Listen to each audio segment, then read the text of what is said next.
동료나 파트너 말고 연애할래요? 원한 씨는 그런 거 솔직히 잘 몰라요. 근데 제가 뭐든지 좀 빨리 배우긴 하거든요. 아, 예. 지우 씨 혹시 제 주인님이 돼주시면 안 될까요?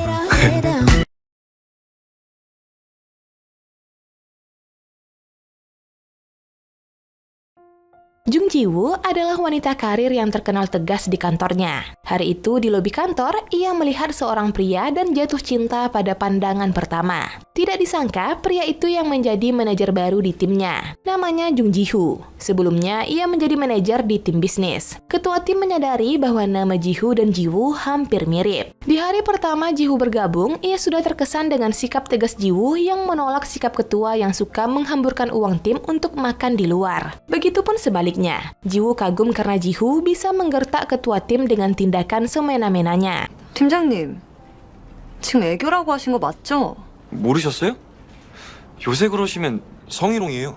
Saat makan siang, Ji-woo menyadari bahwa Ji-hoo populer di antara para wanita. Tak lama kemudian, Ji-hoo menghampirinya dan mengucapkan terima kasih atas tindakan tegas Ji-woo tadi pagi. Setelah Ji-hoo pergi, teman setim Ji-woo menyadari kalau ia menyukai Ji-hoo. Ia menasihati Ji-woo agar merubah sorot matanya yang tajam dan sedikit tersenyum. 모두가 자기를 좋아한다는 걸 너무 잘하는 얼굴이라는 게 저런 거구나.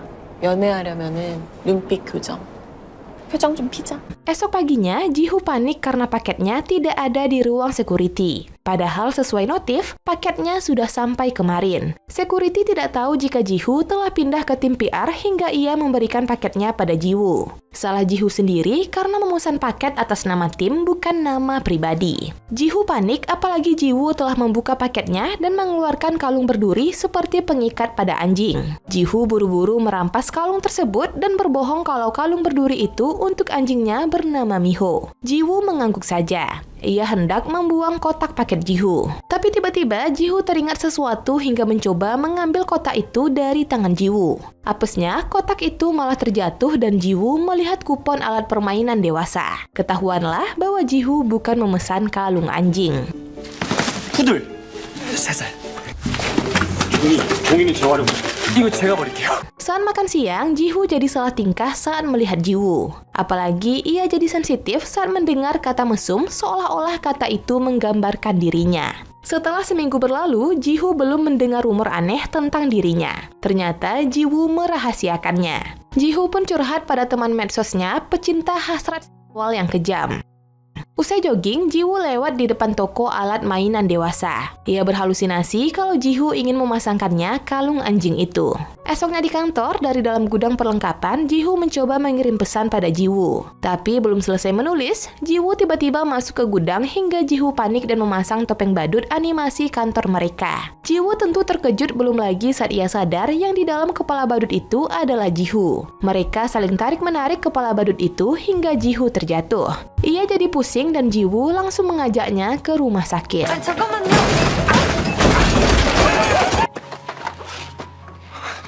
죄송합니다. Usai berobat, Ji-hoo menghampiri Ji-woo yang duduk di taman rumah sakit. Ji-hoo berterima kasih karena Ji-woo telah menjaga rahasianya dan minta maaf atas kejadian hari ini. Ji-woo juga balik minta maaf karena ia sudah berteriak. Ia mengaku kalau ia juga memiliki semacam tendensi. Ji-hoo yang belum mendengar cerita keseluruhannya langsung berkesimpulan kalau tendensi Ji-woo sama sepertinya. Sama-sama pecinta hasrat seksual yang kasar. Tanpa disadari, Ji-hoo jadi mengakui kalau ia adalah pecinta Ji-woo lalu menampik dugaan Ji-hoo dan meluruskan bahwa tendensinya adalah kelihatan seram di mata orang lain. Setelah mengetahui semuanya, Ji-woo jadi penasaran dengan kelainan Ji-woo dan mulai mempelajarinya. Temannya Hyemi menyadari kalau Ji-woo sedang menyukai seseorang dan menasihatinya agar pura-pura tidak tahu tentang rahasia pria itu. 아니 그게 아니고. 사람도 창피할 거 아니야.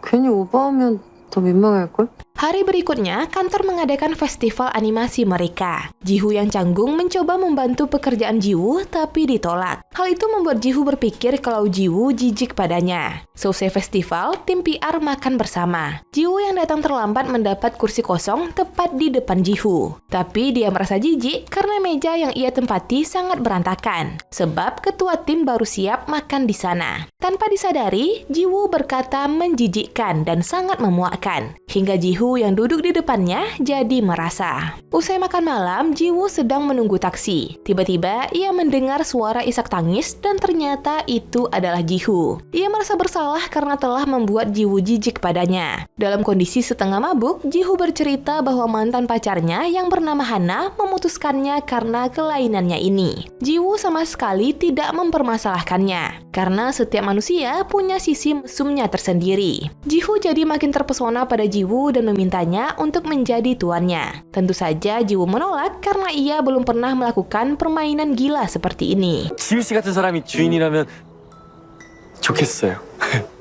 싫어요.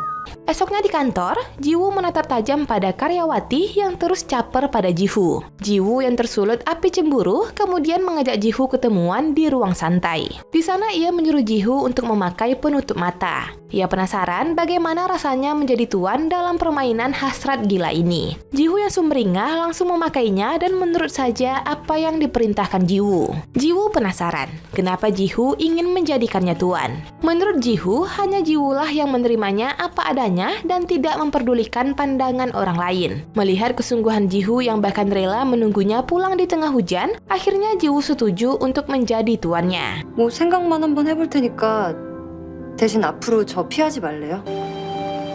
좋아요. 제가 주인님이 될게요. Sampai di rumah, Ji-Woo langsung belajar semuanya tentang BDSM.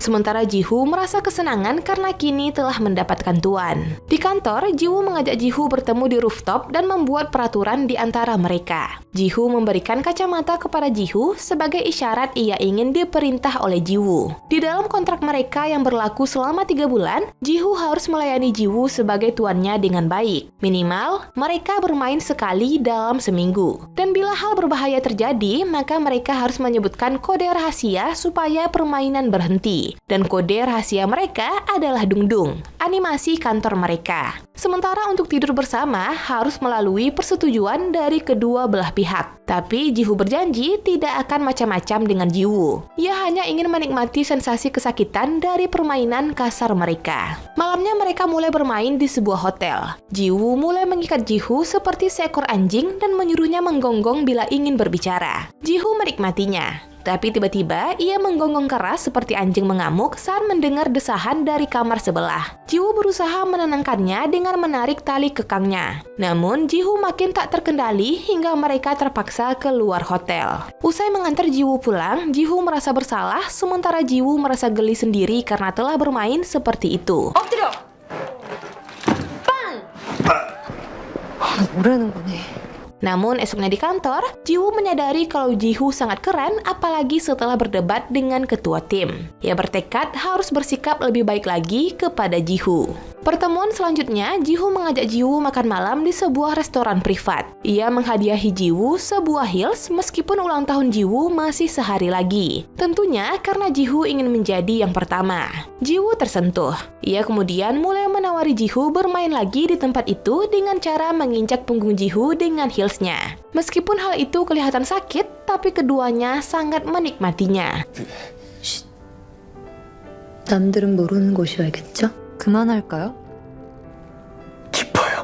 Hari selanjutnya, Hyemi mendapati Ji-Woo sedang melihat fotonya dengan Ji-Woo. Hyemi menasihatinya agar berani mengajak Ji-Woo keluar dan menyatakan perasaannya. Ji-Woo makin terpesona pada Ji-Woo, apalagi saat melihat Ji-Woo dalam mode serius saat bekerja. Kebetulan hari itu mereka sedang rapat dan karyawan magang yang bernama Han kini resmi menjadi karyawan tetap. Ketua tim menyuruh Ji-Woo untuk menjadi mentornya Han. Di lain sisi, Ji-Woo mulai merasa cemburu karena melihat kedekatan antara Ji-Woo dengan Han. Namun setiap malamnya, mereka masih tetap bermain permainan kejam itu. Puncak kecemburuan Ji-Hoo terjadi saat Han menyebut Ji-Woo seksi saat galak. Ji-Hoo yang tidak bisa memarahi Han, kemudian mengajak Ji-Woo bertemu sepulang kantor di ruangan kerja mereka. Ji-Hoo berbisik kalau ia salah mengirim email kerjaan mereka. Tapi respon Ji-Woo biasa saja. Ia tidak memarahinya seperti dia memarahi Han sebab Ji-Hoo adalah atasannya. Ji-Woo akhirnya tersadar kalau Ji-Hoo sedang cemburu. Ia menyuruh Ji-Hoo membuka ikat pinggangnya dan berniat ingin menghukumnya karena telah membawa urusan pribadi dalam pekerjaan. Namun Ji-Woo tidak jadi mencambuknya. Ia malah mencambuk meja di sisi Ji-Hoo. Melihat perlakuan Ji-Woo, Ji-Hoo memohon supaya dia dihukum karena telah bersalah. Setidaknya Ji-Woo bisa memakinya. Akhirnya Ji-Woo terpancing dan mulai mengeluarkan sumpah serapahnya sebagai pelampiasan emosinya pada ketua tim. Namun emosinya Ji-Woo justru terlihat keren di mata Ji-Hoo. Mereka hampir saja ketahuan security jika mereka tidak segera bersembunyi. Malam itu mereka sangat menikmati luapan emosi masing-masing. 좀 외우란 말이야. 답답해 죽겠다, 이 멍청한 새끼야.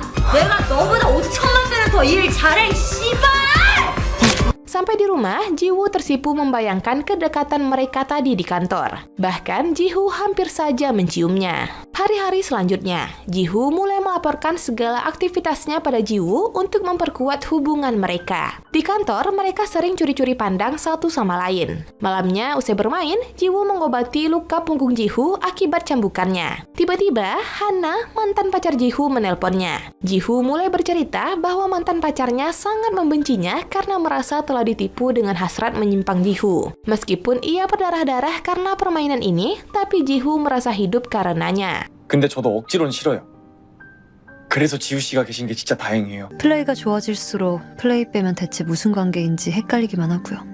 Esok paginya, Hana kembali menelpon Ji-Hoo. Ia mengajak Ji-Hoo ketemuan, tapi Ji-Hoo menolak karena ia sudah ada janji dengan Ji-Woo. Singkat cerita, Ji-Hoo pergi jalan-jalan dengan Ji-Woo ke sebuah tempat. Sebelum turun mobil, Ji-Woo memborgol sebelah tangan masing-masing karena mereka masih dalam konteks bermain. Bahkan, Ji-Woo meninggalkan kuncinya di dalam mobil agar tidak ada yang membukanya sebelum permainan selesai. Tidak disangka, Hyemi melihat mereka berdua karena kebetulan ada janji kencan buta di tempat yang sama. Balik pada Ji-Hoo dan Ji-Woo. Meskipun tangan mereka diborgol dan berdekatan, tapi Ji-Hoo sama sekali tidak menggenggam tangan Ji-Woo. Bahkan ia canggung saat Ji-Woo menyuapinya ketika makan. Di momen ini, Ji-Woo menyatakan perasaannya dan memerintahkan Ji-Hoo untuk menjadi pacarnya. Namun, Ji-Hoo menolaknya. Sepertinya ia masih trauma dengan masa lalunya. Di tempat lain, Hyemi berusaha menelpon Ji-Woo karena teman kencannya ini berusaha melecehkannya dengan melakukan kekerasan. Ternyata, Hyemi memiliki hasrat yang sama seperti Ji-Hoo. Hanya saja berhubungan di pertemuan pertama itu termasuk pelecehan. Setelah berulang kali menelpon, akhirnya Ji-Woo mengangkat panggilannya. Hyemi meneriakkan nama hotelnya sebelum pria yang hendak melecehkannya memutus sambungan mereka. Dengan tangan yang masih diborgol, Ji-Woo dan Ji-Hoo buru-buru menuju kamar hotel yang dimaksud. Tapi sampai di sana, ternyata Hyemi berhasil melumpuhkan pria itu dan mengikatnya di ranjang.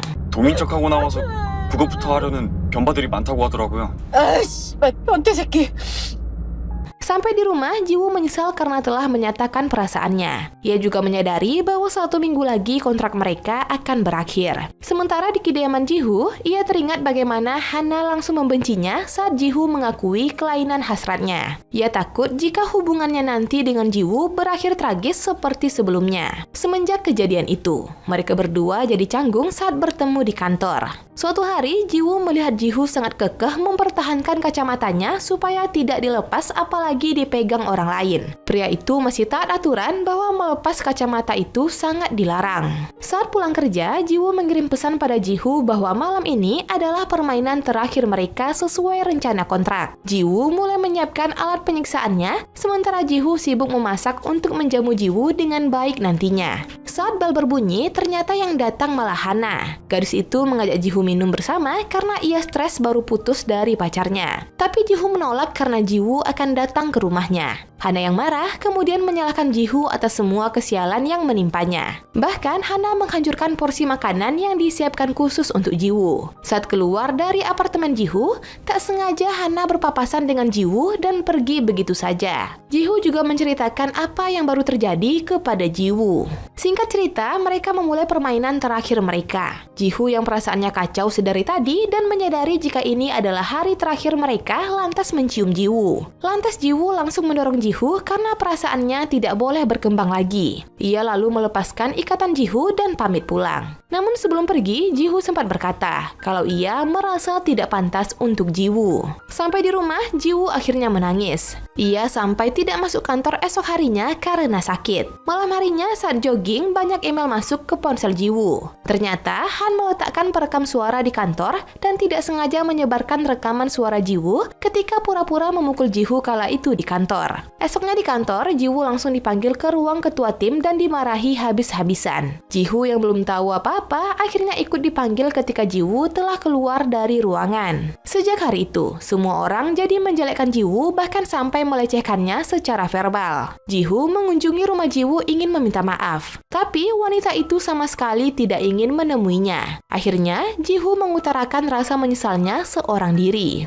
Hari berikutnya, Ji-Woo dan Ji-Woo dipanggil ke ruang petinggi perusahaan untuk sidang pendisiplinan. Awalnya, Ji-Woo masih terima dengan semua teguran dari para petinggi. Tapi lama-kelamaan, mereka malah melecehkan Ji-Woo secara verbal hingga Ji-Woo tidak tahan lagi. Ia memarahi semua dewan direksi dan mengatakan kalau semua ini salahnya. Lagi pula, ia benar-benar menyukai Ji-Woo. Ji-Woo sungguh-sungguh menyatakan perasaannya kepada Ji-Woo. Mereka tidak peduli lagi dengan apapun konsekuensi yang akan diterima, kemudian pergi meninggalkan ruangan. Mereka berdua sangat bahagia. Ji-Woo bahkan ingin memperbarui kontrak mereka karena ia juga mulai menikmati permainan mereka berdua. Hanya saja, kali ini mereka akan menggabungkan kencan dengan permainan SM. Ji-Woo pikir mereka akan dipecat. Ternyata dewan direksi tidak bisa memecat mereka karena rekaman percakapan rahasia mereka juga tersebar. Ternyata di hari rumor menyebar, Ji-Woo langsung menemui Han yang tidak masuk kerja lagi. Ia juga meminta Han untuk menyebarkan semua rekaman yang ia punya. Yang ternyata ia rekam menggunakan pulpen wortelnya. Karena malu, dewan direksi hanya memberi suspensi dan hukuman potong gaji untuk keduanya. Akhirnya, sejak saat itu hubungan Ji-Woo dan Ji-Woo juga berjalan baik. Bahkan mereka masih memainkan permainan hasrat gila itu. Ya, dengan begitu cerita pun tamat. Love and Lies adalah film romance komedi negeri ginseng yang rilis tahun 2022. Meskipun garis besar film ini tentang BDSM, tapi adegan yang ditampilkan tidak terlalu vulgar seperti film 50 Shades of Grey yang mengusung tema yang sama. Kita justru dibuat greget karena kedua tokoh utama yang gengsi mengutarakan perasaan masing-masing. Sohyun SNSD dan Lee Jun-young dipercayakan untuk memerankan karakter utama. Ini menjadi pertama kalinya Sohyun membintangi sebuah film setelah 6 tahun tidak tampil dalam dunia layar lebar. Sutradara Park Hyun-jin sukses membuat film ini tidak seneting yang dipikirkan oleh netizen. Oke, dan masuk pada sesi penilaian. Biro Perfilman UBR Media memberikan rating film Love and Lies 6,7. Like dan share ke teman-teman tersayangmu agar mereka juga ikutan nonton film keren ini. Dan jangan lupa subscribe channel UBR Entertainment. Terima kasih banyak dan bye-bye!